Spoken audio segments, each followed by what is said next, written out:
I'm telling you, the rain earlier was very, very intense. Oh, really? Wait. Why do you have an umbrella? What? You know. Please, I didn't do anything wrong this time. Please, I'm begging you.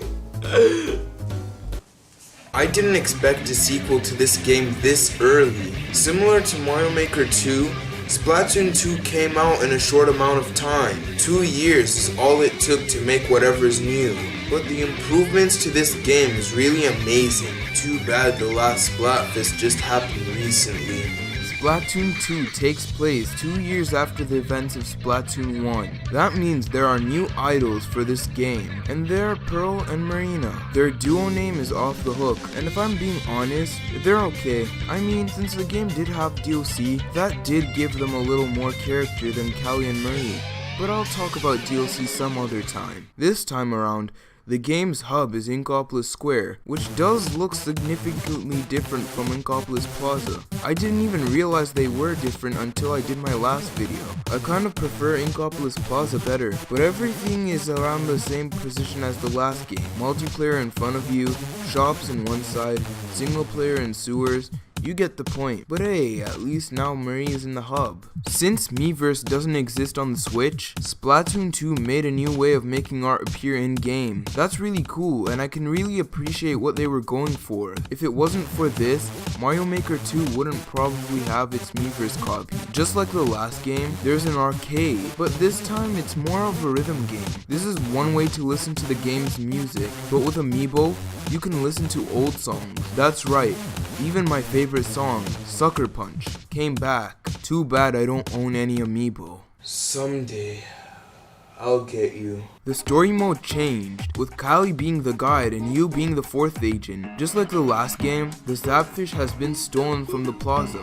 But Marie has also gone missing after Callie winning the last Splatfest. It's your job to not only retrieve the great Zapfish, but to also find Marie and bring her back. No surprise DJ Octavio was behind all this. How the heck did he even get out of that globe? You later find out that Marie has joined DJ Octavio in his evil plans, and well, that's really it for the story. Sunken Scrolls are back, and there's a new collectible, or collectibles, added. The Sardinium acts like the other main collectible, but you can also collect these tickets to help you with multiplayer. They can be given to Krusty Sean at his new food truck, the Crust Bucket. These tickets can multiply your XP or your coins, depending on the ticket you gave him. The hub world for single player looks way better, with more things added to do other than finding the next level. There are now balloons in them, meaning collectibles. Yay! There hasn't been extremely new types of levels in the story mode, so you'll be just playing over levels to get to the end, or fighting some Octolings. The only thing really noteworthy here is, now you could ride rails like Sonic. But seriously, you could play levels with more than just the default weapon. So now you can play levels with rollers, blasters, sloshers, etc. This should have been there since the first game, as it gives you an idea of how to use these weapons that are in the game. It acts more like a tutorial this time around, which I think was what it was trying to do all this time. Even in the first game, you could still upgrade your gear, and that even applies to all the weapons. If you really want to become a completionist on this mode, well, I am very sorry. Not only do you have to get the collectibles, but you also have to beat every level with every weapon. It's really hard, but if you did do it, then here's an Eebworld exclusive medal. You deserve it. Multiplayer still has the same team mode, ranked and regular. Regular battles haven't changed that much, as you still only have to play turf war, so let's not spend much time on that. However, there has been a new game mode added to ranked battle. Clam Bits is a new mode where you collect these clams, and once you get 10, it becomes a football. This football can break the other team's barrier, which allows you and your teammates to throw in the clams. The team with the most or first to 100 clams wins the match. I really like this game mode as it brings something unique to the game. Ranking still works the same way, but instead of some meter going up and down depending if you win or lose a match, it just looks like the XP bar. That's a small change, but I like it better. Instead of going down right away when you lose a match, the meter will crack a bit until the point you lost so many matches where you have to start back in the previous rank. Every game mode has its own meter. Like if you were almost to the next rank in Clan Blitz, you may not be that close if the game mode were Rainmaker. Confusing, but this is only to make you have to try on each game mode. The max rank isn't rank S anymore. Even though there still is a rank S, you will have to rank up one more time to reach rank X. Can be frustrating when you've got a team that doesn't focus on the main goal. The maps in the game are really small, which leads to problems. This makes it hard sometimes to even pass your team's spawn, which can get annoying a lot of times. I even felt like this was a problem with returning maps from Splatoon 1. By the way, there were many maps ported from Splatoon 1 for some reason. It's like every time I play this game, I'm guaranteed a Splatoon 1 map. However, that doesn't mean there aren't Splatoon 2 maps. In fact, I enjoy the maps that came in this game, especially the new Splatfest exclusives map, which I will cover later. The stage rotations this time changes every 2 hours, which means more stages per day. I could really get behind this, you know. Sallman Run is a new mode to Splatoon. This mode is a co-op where you and 3 other people fight together against the Salmanoids to collect power eggs. This mode can be fun with a full party, but sometimes you're unlucky and get one other person or no one at all. It doesn't matter how many people are with you. You can even do it solo, but solo is really hard to do.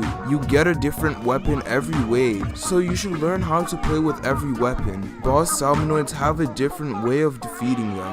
Every time you defeat one, they drop 3 power eggs. That's the only way to get power eggs. You get points depending on how many power eggs you got. When you get enough points, you unlock some exclusive gear from this mode. It's not always open, and since the final Splatfest happened, I don't know if they will continue to add Sallman Run campaigns. There are still the same category of shops: weapons, headgear, shoes, and shirts. Sheldon still runs the weapon shop, which is nice. New weapons added were an umbrella, which is just bizarre, and the dual shots, which were hyped during the Nintendo presentation in 2017. However, the clothes shop owners changed. I mean, Krusty Sean is still around. If he wasn't, I would have gone mad. The shops all work the same. Buy a piece of clothes, play a couple of matches, and the shirt gets a new ability. Nothing really new. But there is one character we don't pay much attention to, the drug dealer. Yep, that guy was replaced by a kid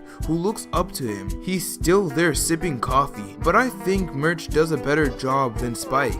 You can order gear from Splatnet, the mobile service, and pick it up from Merch. I swear that's literally the only useful thing that a Nintendo app can do. Splatfests are back and better than ever. There are normal Splatfest battles and there are pro Splatfest battles. I just go for the pro because these things are always a good time. But too bad it just ended recently. You still have to choose a side in a certain category, like the most recent one, Chaos or Order. Thank God Chaos won. Pearl and Marine are on stage this time singing their song, but I kinda prefer Splatoon 1's theme. Every stage gets the Splatfest aesthetic and a new stage joins and doesn't get changed every 2 hours. Shifty Station is different every Splatfest and it plays very differently from any old stage. You've got elements that aren't in a normal multiplayer map, and this makes the experience very fun. But my favorite one has to go to the last one, since the stage was just stunning to look at. It takes elements from the DLC, but who really cares? I mean, it does kind of ruin it if you haven't played it, but Pearl screaming towards one side of the map, I love it. At least, the killer whale will always be in our hearts. Of course, music will be good in this game too. It has a similar style to the last game, but since this game takes place 2 years later, none of the old bands have songs in this game. I'm sorry, High Tide Era, but Sucker Punch isn't in this game, or is it? The answer to that is yes.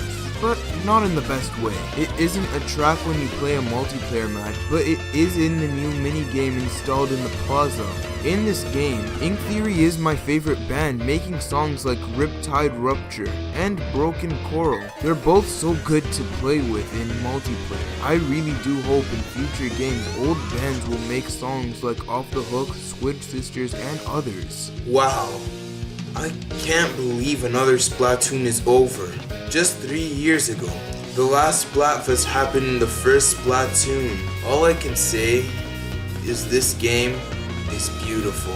I see they had a lot of faith in this game, even as far as going to make DLC. Well, all we can do now is just wait for the next Splatoon game where Inkopolis is just filled with rebels and outlaws. What? They aren't working on a Splatoon game? I guess you can say that's incredibly heartbreaking.